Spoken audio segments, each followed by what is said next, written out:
So good day everyone. Today we will present an overview of information literacy resources worldwide based on the work of Forrest Woody Horton Jr. So in this presentation we will discuss the background of information literacy, global multilingual efforts, language contributions, and how countries, including the Philippines, access and use information resources.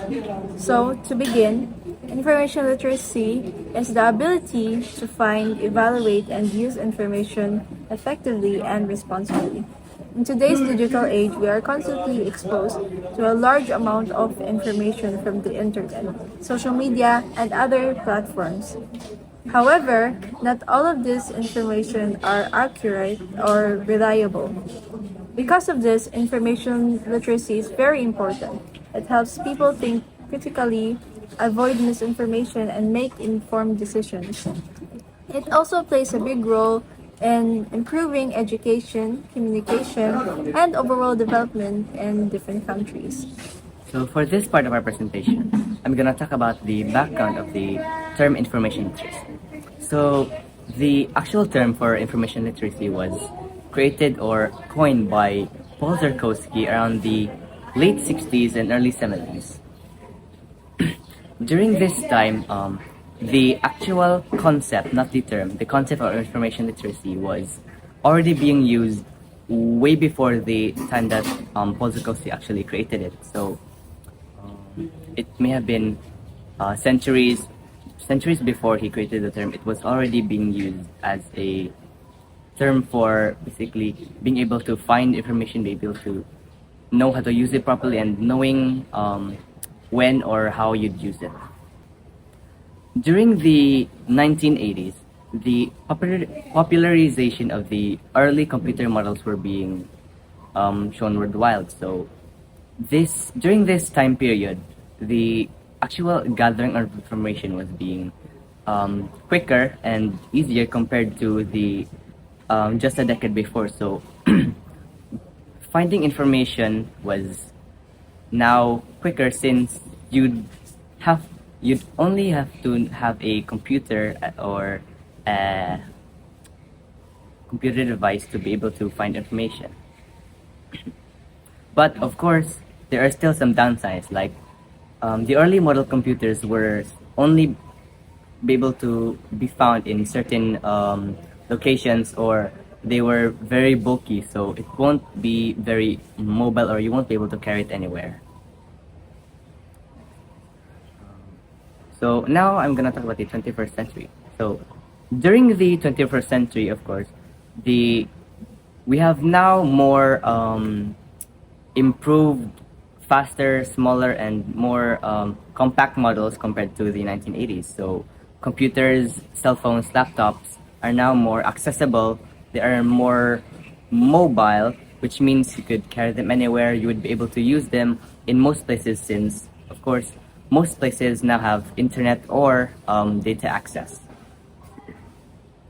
This allowed the gathering of information to be more optimized, faster, and easier compared to just decades before. So now let's talk about multilingual. So multilingualism means to use two or more languages. So does any of you know the difference between monolingual, bilingual, and multilingual means? Thank you for that. Yes, that's correct. Monolingual means you speak one language only. Well, bilingual means you use two languages, and multilingual means you use three or more languages. But for now, let's talk about multilingual. So, what does multilingualism actually gives you? So the first one is wider communication. Multilingualism helps you communicate globally or widely across the globe. It can also help you be flexible in learning. And according to a Canadian psychologist, multilingualism also helps you improve your thinking skills and improve your learning skills, because being multilingual, it can help you practice on your memory skills and your thinking skills. Now let's go. Now let's talk about where the challenges show on being multilingual. So the first one is confusion in early learning. So obviously, learning a language in at first is not easy because it can what do you call this? You can mix up even random or certain words. And for the second one is uneven skills. Maybe you can speak English but you cannot write or read English. You can speak Filipino but you cannot write or read Filipino, and vice versa. For the next one is limited reading exposure. Now, obviously, learning a language at first is not easy because, for example, you're reading a book where it's written on a language that you're not familiar with or you don't understand. Now, that's where your reading exposure becomes limited. For the next one is low subject understanding. Especially in other countries, they have a subject that where they learn how to speak Spanish. Now, being multilingual, obviously, you cannot memorize or be fluent immediately when you are first learning a language. So let's continue with the English and the multilingual challenge. This is the English part. So according to Forrest Woody Horton Jr., he stated that the topic of in English and multilingual challenges is majorly used English globally and worldly. And a lot of professionals are discriminating their own languages, despite the fact that they can utilize their own native language. But there are millions of people who can speak, who can write, who can't even understand or read English. So some people are really scared to even speak English because they're not as fluent as other people. So according to James Hamaldo, he stated that they have both cons of English. There are disadvantages and advantages.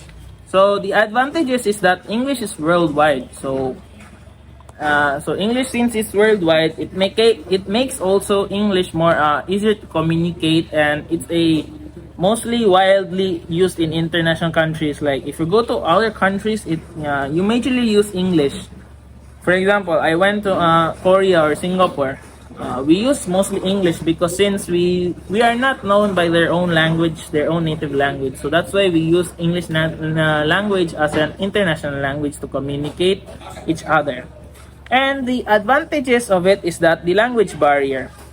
Since it makes the interference also, it depends where you learn from or what school did you learn from, and also what was your first language. Since it also really depends on your language, where did you learn it? Like for example, you were your first language was Filipino, so you would have that kind of like accent. So that's why, and you might get like you might not be like fluent as them. So next is that mental about mental effort. Since you learn a new language, it also becomes a mental what we can say mental effort requirement because you're learning a whole new language and it takes time to learn a new language.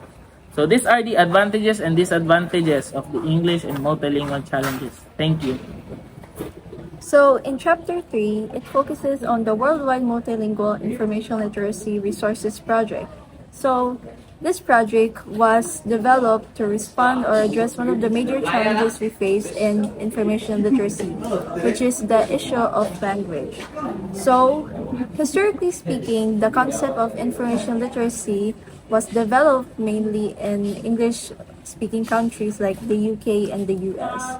Because of this, most of the research publications and articles have been written in English. So this project aims to collect and organize information literacy resources from different countries and in different languages. Its main goal is to make these resources accessible to more people around the world. Many information resources are written in English, but not everyone is fluent in the language. Because of this, a large number of people face difficulties in understanding and using these materials. By providing resources in multiple languages, the project helps promote equal access to information and supports inclusive learning. So now I'm gonna talk about the individual language list contributions according to the book that we are basing our presentation about.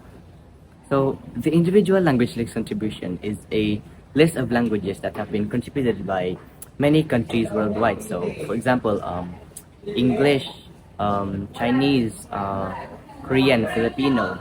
So as of right now, there are currently 46 languages that have been contributed, but this amount is not really accurate since these languages were only collected during the March to August of 2012. So there may have been new lists that are being made or have been made, but haven't been approved or been checked by the collective.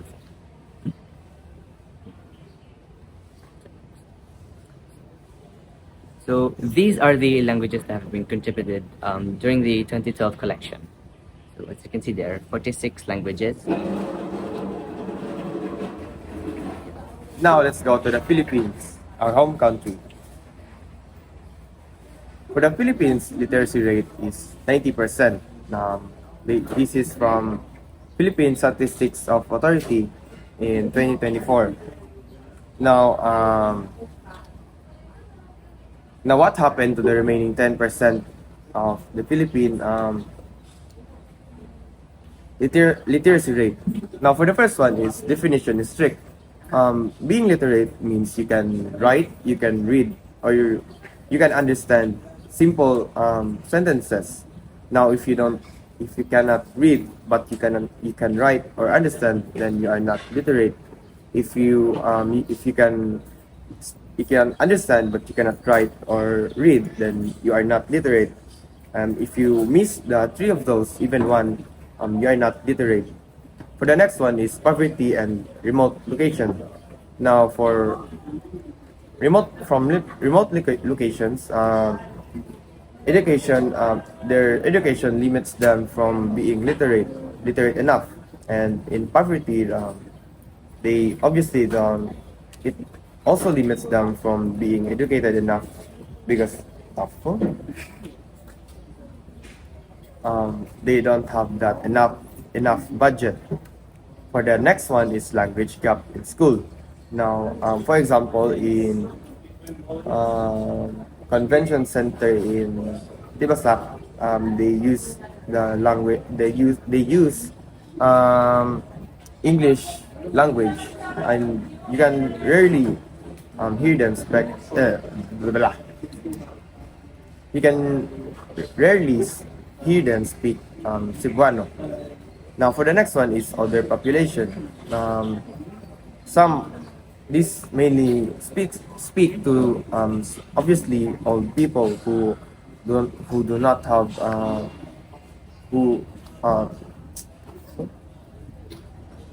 these mainly speak to the older people who did not have that enough education back in their time. And for the next one is the disruptions like war or COVID-19. But for now, let's use the example COVID-19. Now COVID-19 did cause this 10% to be non-literate because schools were forced to change their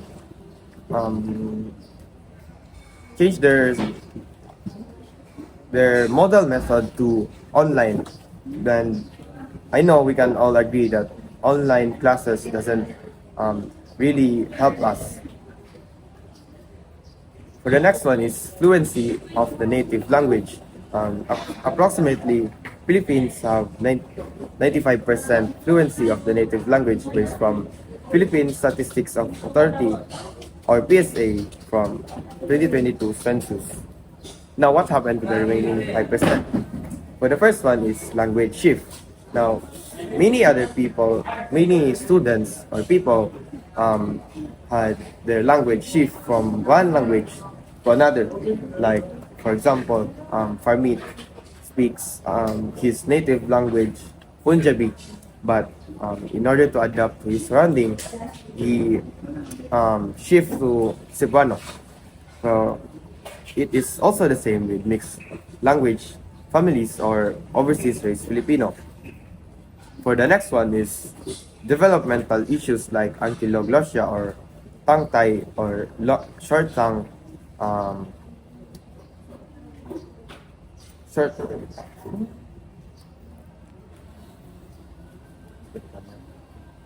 Now, these affect the Philippine fluency, Philippine fluency of the native language because being short tongue or being tight tongue is can affect your fluency in your own native language.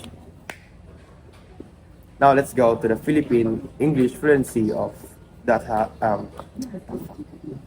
Now let's go to the Philippine English fluency. Philippine has the 60% English fluency based on EF or Education First as of 2025. And as you can see here, Philippine has 60.40% English fluency. Now what happened to the remaining 40%? For the first one is English is not their first language, like me. English is not my first language, so basically I am not that fluent enough in English. The second one is unequal education quality, like what I said earlier. In example from Nanuri School from Convention Center, their language use English as their they use language as their they use English language for their communication, then you can rarely hear them speak Cebuano. Now for the third one is usage or daily usage. Being born as a non-English speaker, obviously I do not use the English language. I do not use the English language daily, and then that can affect my English fluency because the lack of practice or exposure. For the last one is confidence in speaking, and I myself is not confident enough to speak English, especially in public, and that's all.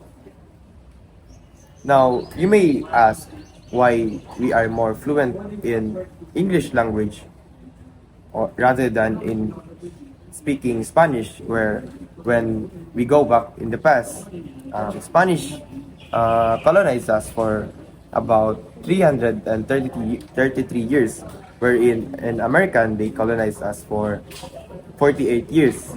Now, the question is why are we more fluent in English than in Spanish, where they colonized us for 333 years? Now, in order to answer that question, let's go to the focuses on different colonial period. For the Spanish colonial period, their focus from colonizing Philippines is to use Philippines as a hub trade hub trade with Asia. Now, basically, this does not help us be more fluent in Spanish. Next is they use missionaries to convert locals to Catholicism. And yes, again, this does not help us to become more fluent in Spanish. And for the last one, their main focus is they wanted to expand their empire. And again, this does not help us to be more fluent in Spanish. Now let's go to the American colonial period and their focuses on their colonizing Philippines. For the first one is trade gateway to Asian markets. Now, this does not help us to be more fluent in English, but for their second focus is spread of their English language, and obviously this help us to be more fluent in English. And for the last one is for their military bases, and that's all. Okay, let's continue with the United States of America, or English. So, according to Forrest Woody Jr., he stated that the information literacy used in English are resources numbers is high numbers, if not hundreds. So, in short, English is more dominated worldwide. So, due its history, it was dominated because of its history, like the British colonizations and the English colonizations. So, due to the major factor of English, they made also schools in the Philippines. So that's why it became more dominated, and they made a lot of schools. So, according to Zhang Shu and Wen Jingzhu, he stated that the English and the how English became the main global language. So, like again, because of its colonization factors as well, when they came to the Philippines, they used English widely as their business, work, laws, education, and more. So, they made it like more dominated. But there's a side effect of it also. It makes the language a lot more weaker. Like, it weakens the local language and cultures. So therefore, English really plays an important role worldwide and became the global language, and it will be more multilingual as future. So in conclusion, in the Philippines, we were colonized by a lot of languages such as Filipino, Tagalog, Bisaya, English, and Spanish. But English is more universal, and mostly Filipinos can understand and know what is English or how to speak. So it becomes a major part. So most researchers like to use Filipino. More research. So Filipino researchers like to use English because since everyone knows how to speak or even read English, most people, and their research will go more viral or like more famous, because if they're gonna use only local language, it won't be that high. So let's continue with the literacy rate. The literacy rate of America is 72%. Fluency of the native language is 72%. And the top 10 most spoken language in the whole entire world is English, then it's Chinese. So English is worldwide. And the English fluency is 80%. Now, if we're gonna look about their percentage, you might think like, why is it not like 90% or 100% since Americans widely use English? So, now I will ask you a question. Why do you think that it's not 100% or 90%? If your answer is immigrants or migrants, that's correct. Because in America, most of the populations are migrants, like 50 or 60% are migrants. So the migrants are like English, Chinese, Filipino. They prefer to speak in their own language when they meet each other. So that's why their percentage are not that high. So, and many more. Now let's move on to the country Japan.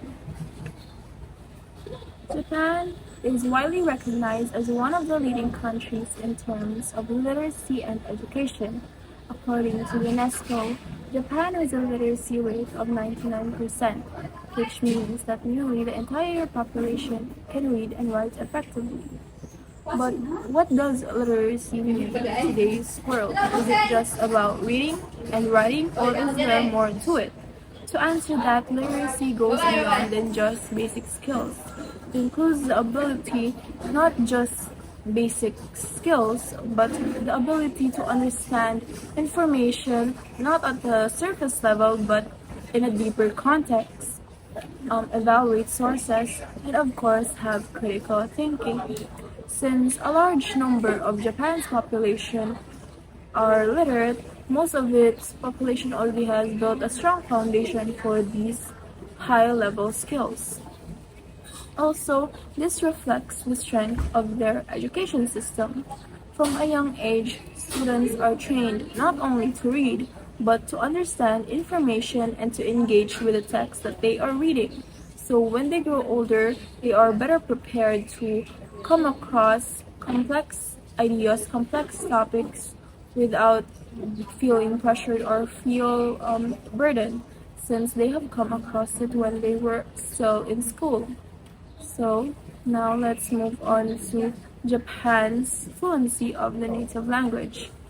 Another major factor behind Japan's strong information literacy is its native language fluency. About 99% of the population speaks Japanese or Nihongo. So this means that almost everyone learns, communicates, and accesses information using the same language. But I have a question for you guys. How would you guys feel if all of your subjects were taught in a language you're not fully comfortable with? Take for an example English or maybe just pure Tagalog.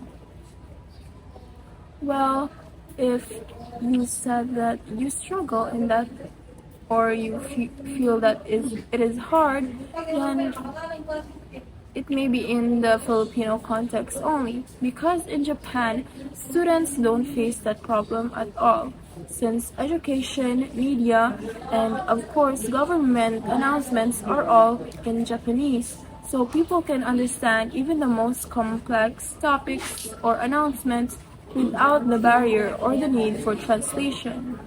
Also, learning in one's mother tongue plays a huge role in improving people's comprehension and critical thinking. Students can process information and ideas more deeply, ask better questions, and form their own interpretations of things. Because of this, Japan doesn't just produce literate individuals, it produces people who can truly understand and analyze information without the need to suffer. Now let's move on to Japan's English fluency.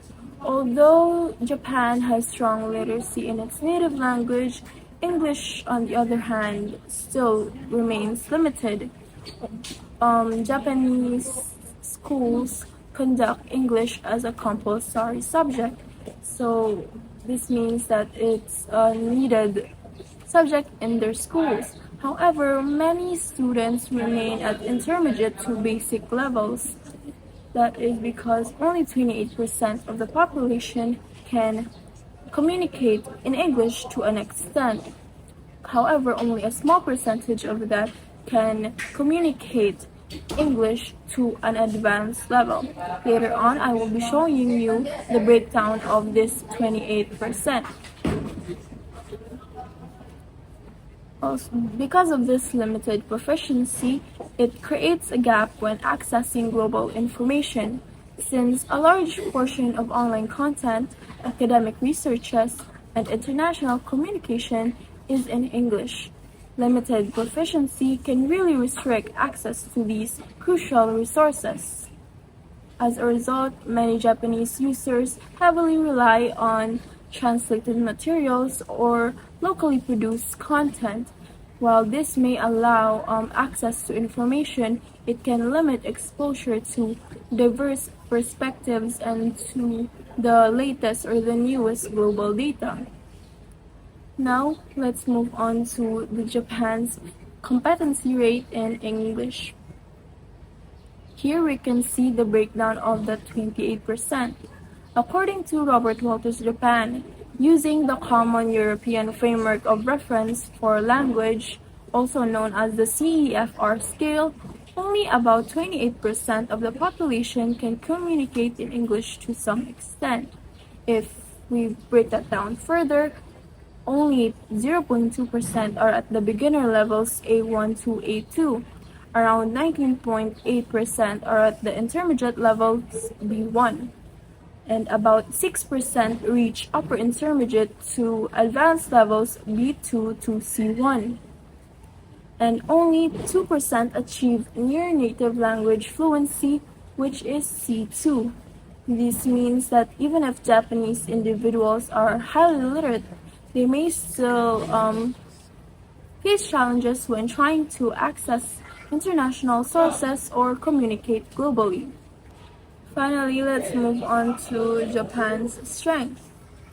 One of Japan's strengths is its reading culture. Reading is deeply embedded in people's life. People regularly read newspapers, books, academic materials, and of course, mangas. I have a question for all of you.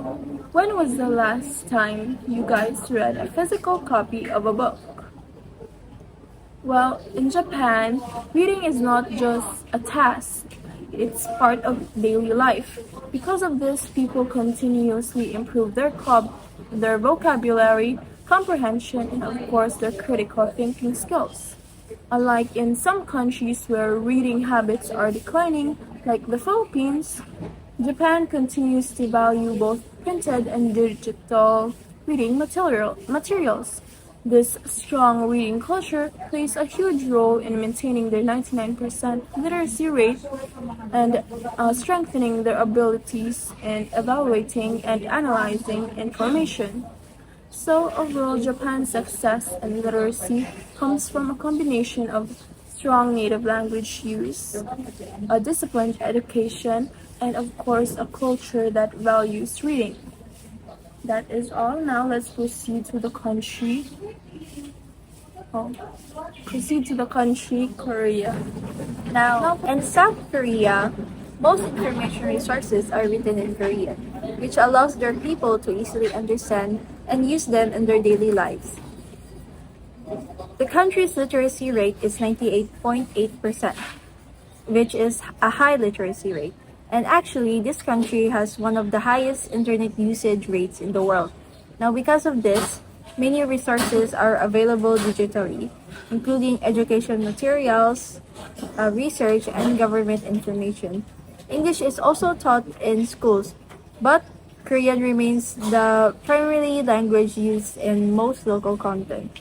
Compared to the Philippines, where English is widely used in education and online resources, South Korea relies more on its native language. Now, in the Philippines, students often prefer English sources because they are more available, especially on the internet.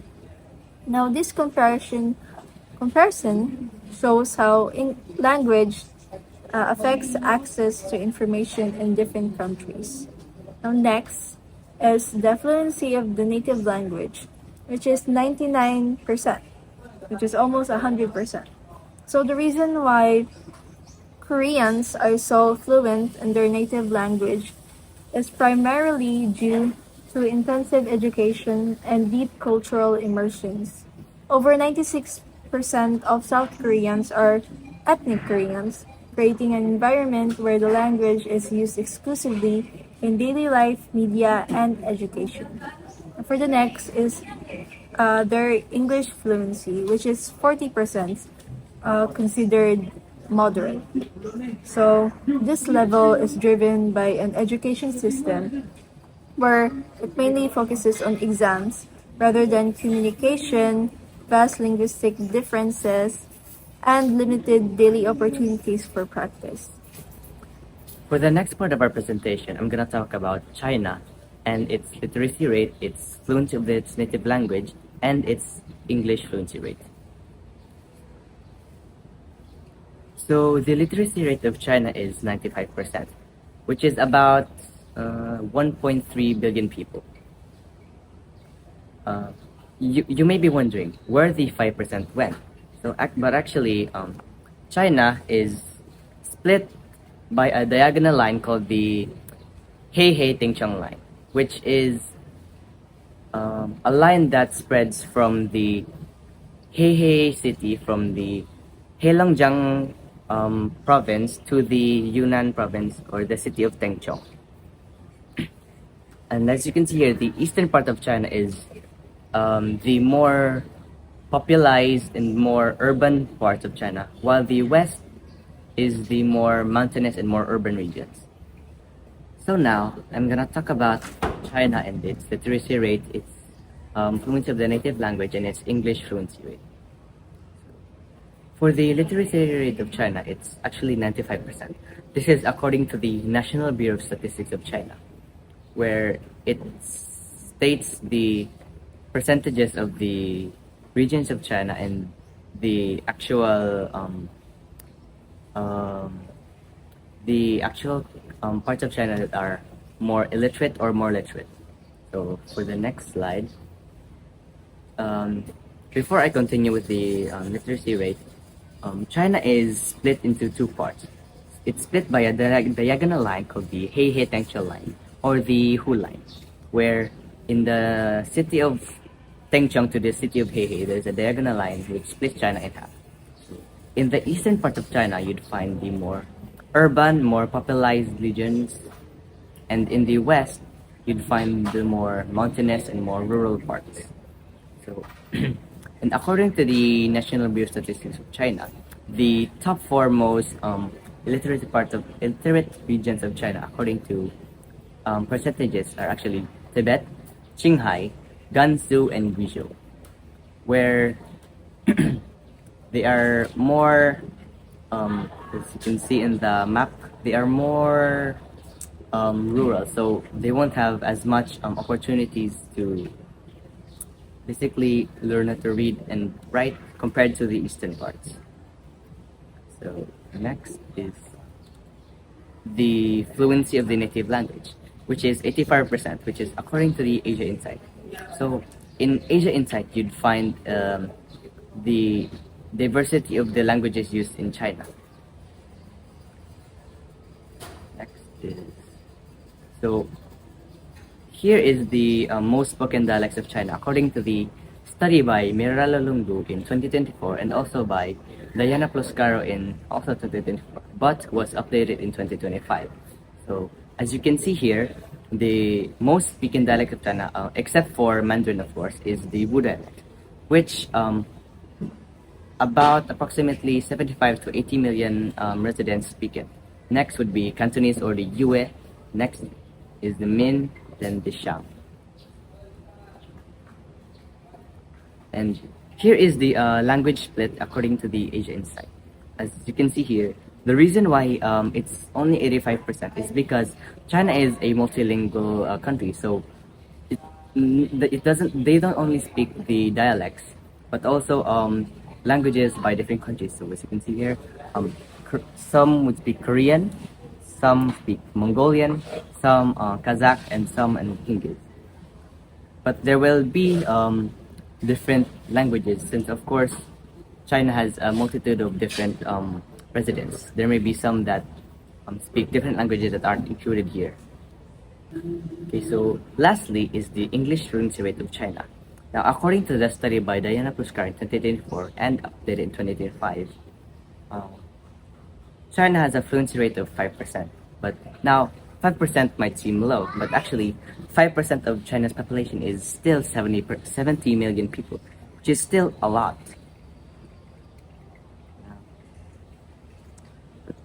Also, although China teaches English as a compulsory subject, only less than 1% of these speakers are actually comfortable and confident about speaking English at high levels. So basically, business meetings, international meetings, English speeches, and things like that.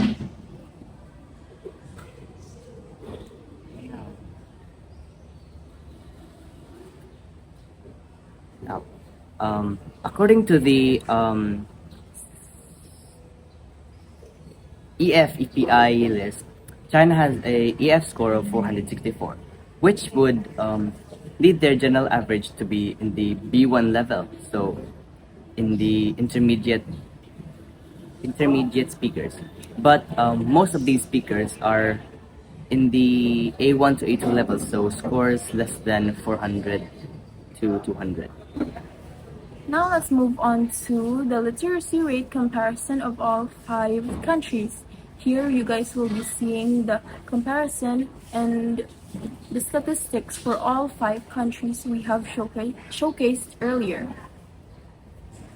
So we have Japan at the highest, which is 99%. USA being the lowest of 72%. This as if you have listened to our discussion earlier, you would know that one of Japan's reason for having such a high literacy rate is its strong reading culture, and of course is its strong native language use. And for USA has a small literacy rate compared to the other four countries because of the high numbers of immigrants and high numbers of individuals that did not complete school. Now let's move on to the fluency of the native language comparison for all of the five languages. For all of the five countries. Here we can see Japan and Korea share the top spot, which have 99% in fluency of the native language, while USA has a 72% rate.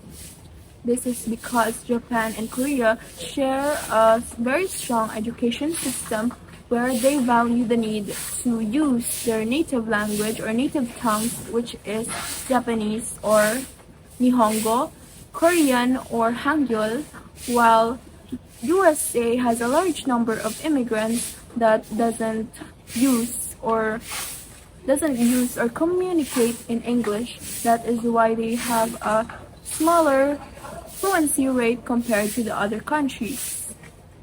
Moving on to the English fluency comparison of all the five countries. So let's move on to the English fluency comparison of all the five countries. Here we can see that USA earns the top spot. They have a 72% in English fluency, while China remains at the lowest with a 5% fluency. While in USA, English is its native language, so obviously they have a very high fluency in English. While in China doesn't really use English in terms of anything because Mandarin is also a worldwide country. But do not take 5% as little because 5% in China is a very big population. That is 5% is 70 million people, which has a higher population compared to Singapore's current population right now. So do not take that 5% lightly. Now, let's move on to the ending of our topic. In conclusion, information literacy is essential in today's digital world because it allows us to properly access, evaluate, and use information from different sources. As we have seen, countries differ in how they use and provide information resources. Some countries rely on their native languages, while others, like the Philippines, rely on English for wider access. Understanding these differences helps us to become more aware of how information is shared globally and why developing strong information literacy skills is important for academic success, communication, and responsible decision making. Thank you so much for watching our presentation.